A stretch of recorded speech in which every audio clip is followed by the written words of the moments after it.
함께 사도신경으로 신앙 고백하시겠습니다. 나는 전능하신 아버지 하나님 천지의 창조주를 믿습니다. 나는 그의 유일하신 아들 우리 주 예수 그리스도를 믿습니다.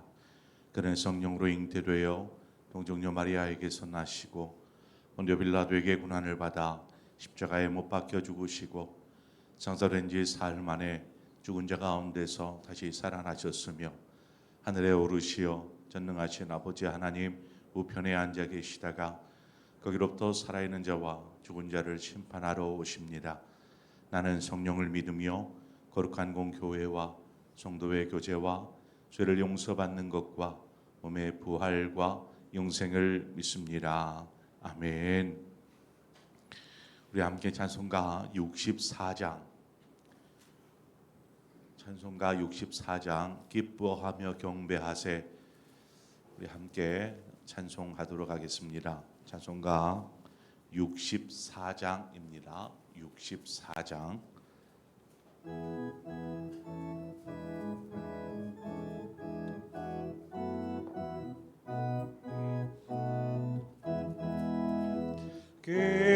기뻐하며 경배하세, 영광의 주 하나님.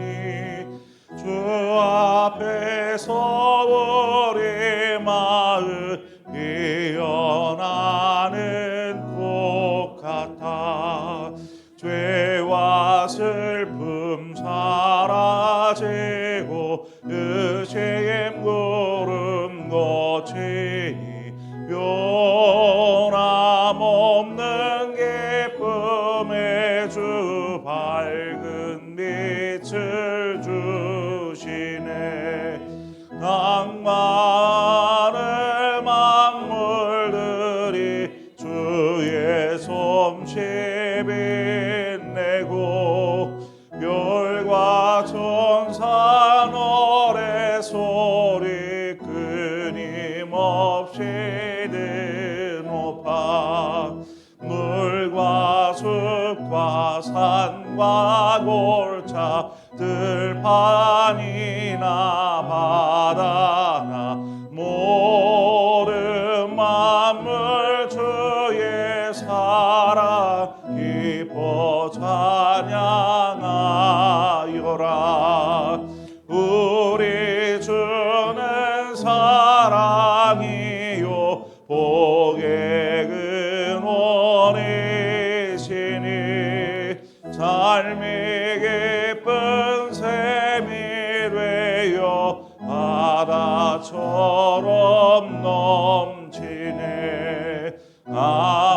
아버지의 사랑 안에 우리의 모두 영제니 서로 사랑하게 도와주시옵소서.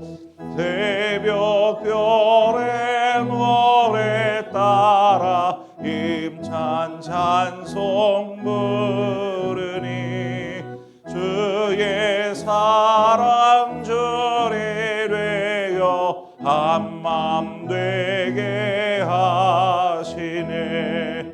노래하며 행진하여 싸움에서 이기고 승전가를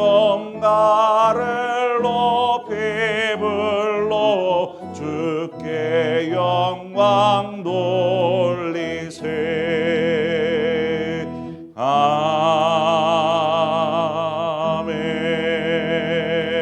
아멘. 하나님 말씀 보겠습니다. 전도서 11장 5절에서 8절의 말씀입니다. 전도서 11장 5절에서 8절의 말씀 한 절씩 교독해서 보겠습니다. 바람의 길이 어떠함과 아이벤 자의 태에서 뼈가 어떻게 자라는지를 네가 알지 못함 같이 만사를 성취하신 하나님의 일을 내가 알지 못하느니라.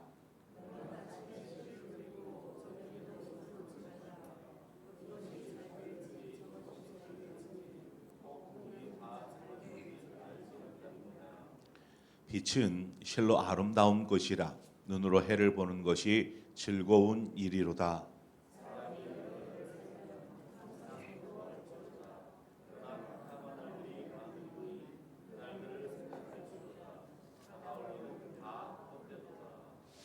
아멘. 우리는 내일 어떤 일이 우리에게 오늘 이후에 어떤 일들이 일어날지 알지 못합니다. 그저 어제와 오늘을 생각하면서 내일을 추측할 뿐이죠. 이것이 유한한 인간의 모습입니다. 그저 한 치 앞도 내다볼 수 없는 인간의 유한함. 그럼에도 인간의 지식은 굉장히 매우 고도로 뛰어나고 발달해서 내일을 이제 예측하기 시작하죠. 잘 예측합니다. 성경에 쓰여질 당시에는 그렇게 발달된 사회가 아니다 보니까 오늘 본문의 말씀처럼 내일 바람이 어떻게 부는지 아이벤테에서 뼈가 어떻게 자라는지 잘 알지 못한다라고 쓰여져 있는데 지금은 그렇잖아요. 기상청에 가보면 바람이 어떻게 부는지 찬 기운이 어떻게 내려오고 따뜻한 기운이 어떻게 동하고 시작되어서 어떻게 불어가는지 기상청에 보면 알 수 있잖아요.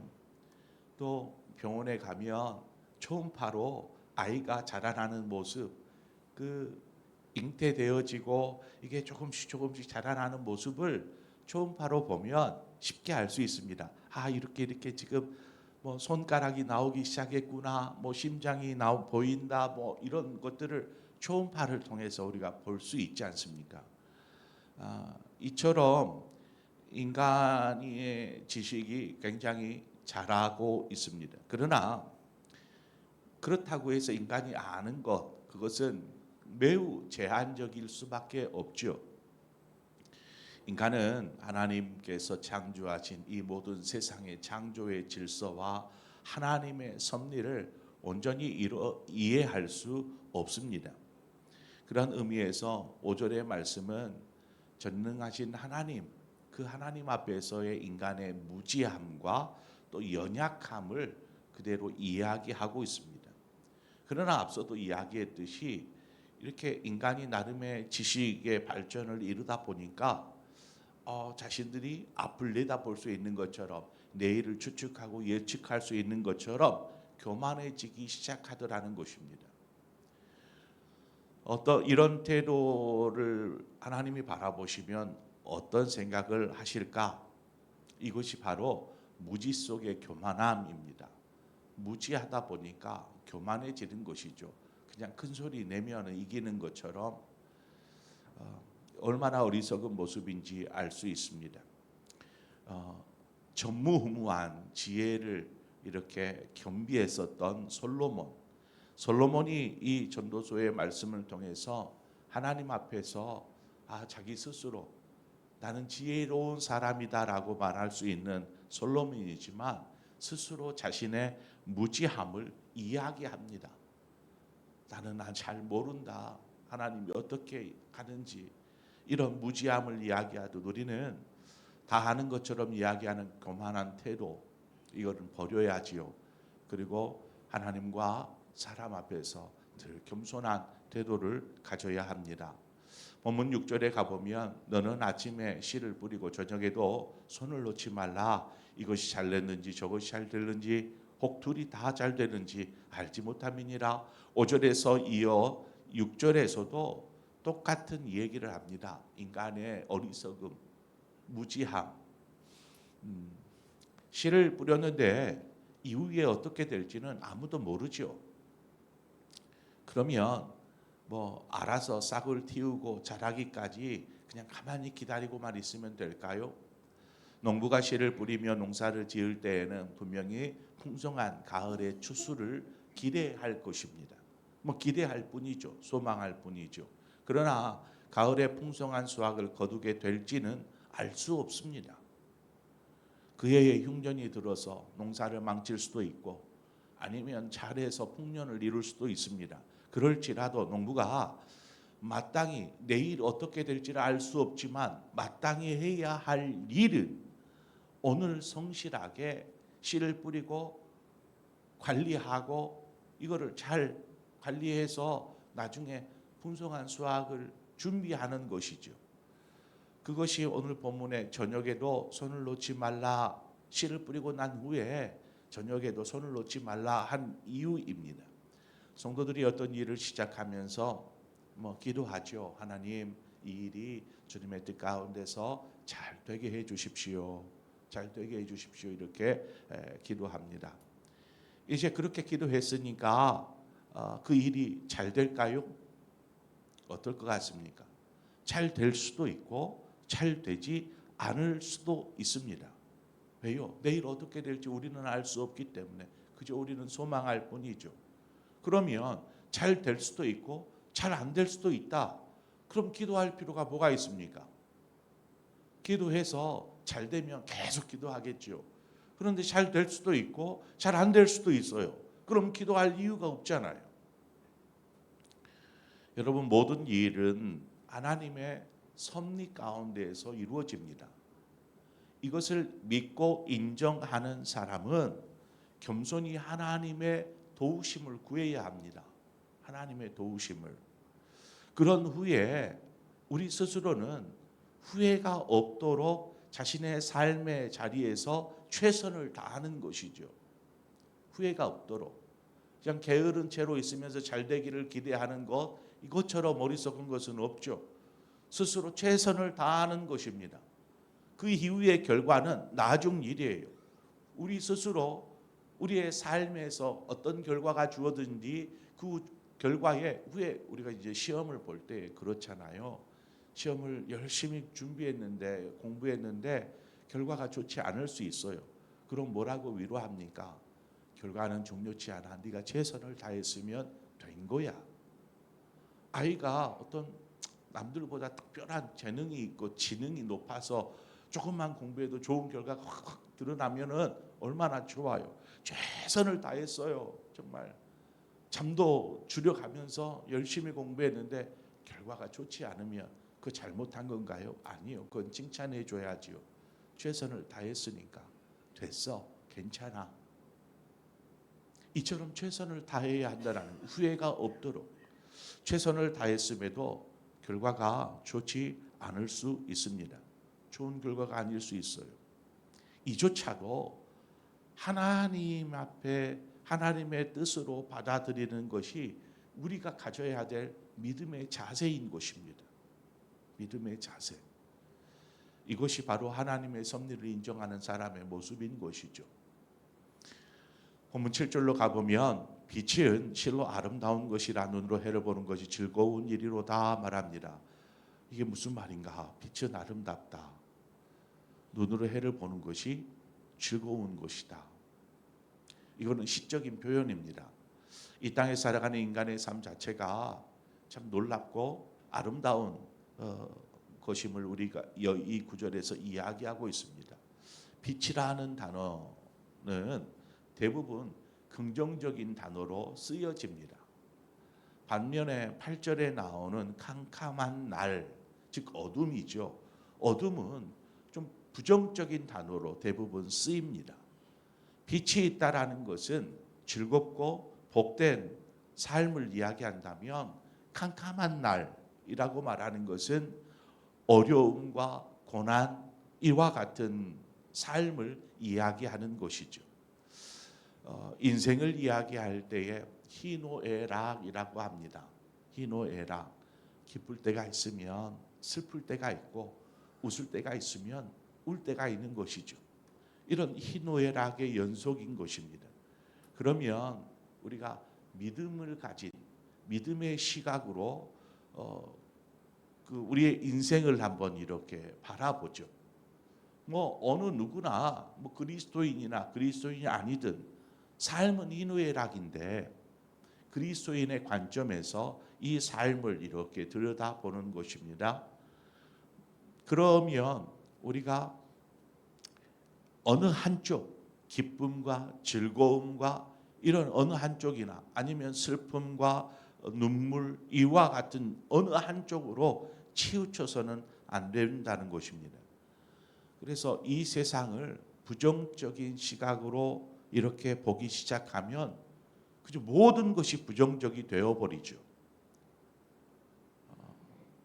우리가 이것을 주의해야 한다는 것입니다. 그렇다라고 해서 긍정적인 시각으로 바라본다라면 삶에서 만나는 슬프고 괴로운 일들을 만났을 때 이를 어떻게 잘 대처하지를 못하는 것입니다.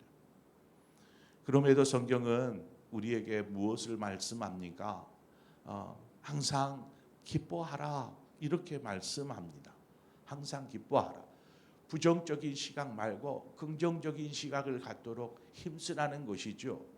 성경 그 어디에도 항상 슬퍼해라, 항상 염려하고 근심해라 이런 구절이 있습니까? 이런 구절 없어요. 항상 기뻐해라.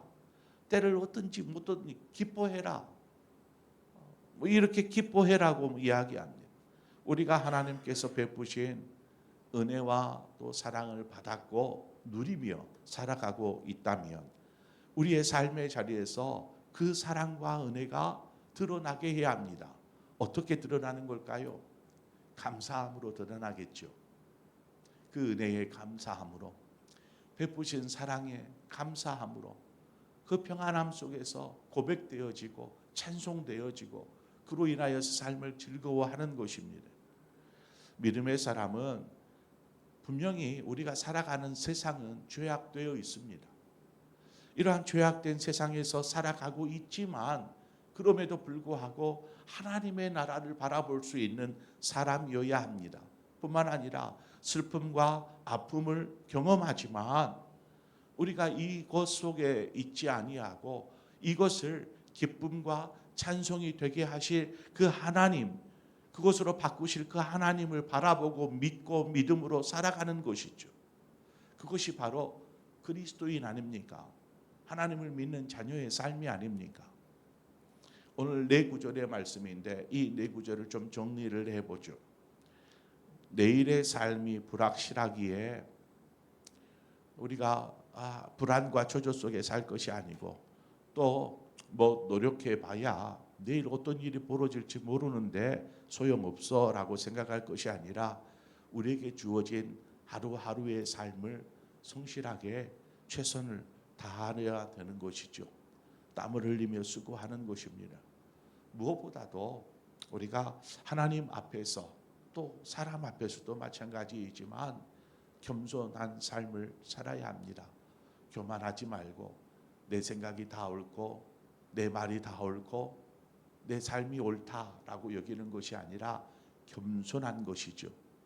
이 겸손이 때로는 이해할 수 없는 일을 당하였을 때 우리가 감당하기조차 버거운 일을 만났을 때에 이것으로 인하여서 하나님을 원망하거나 사람을 원망하는, 그래서 세월을 낭비하지 않도록 하는 그것이 겸손입니다.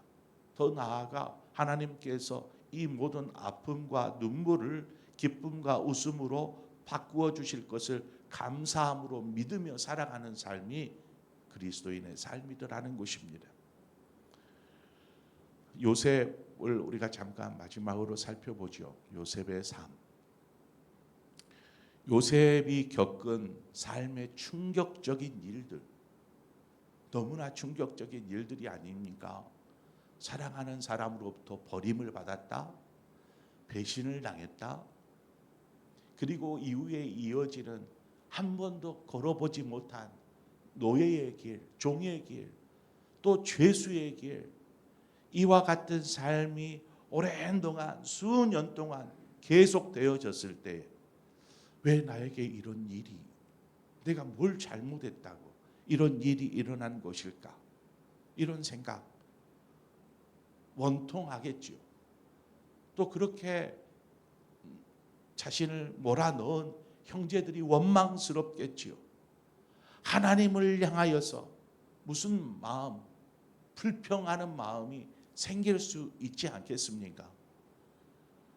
그런데 이렇게 원망하고 불평하고 살았다라면 그는 하나님께서 요셉을 위해서 예비해 놓으신 그 놀라운 것들, 이것들을 누리며 살 수 있었을까요? 아니요.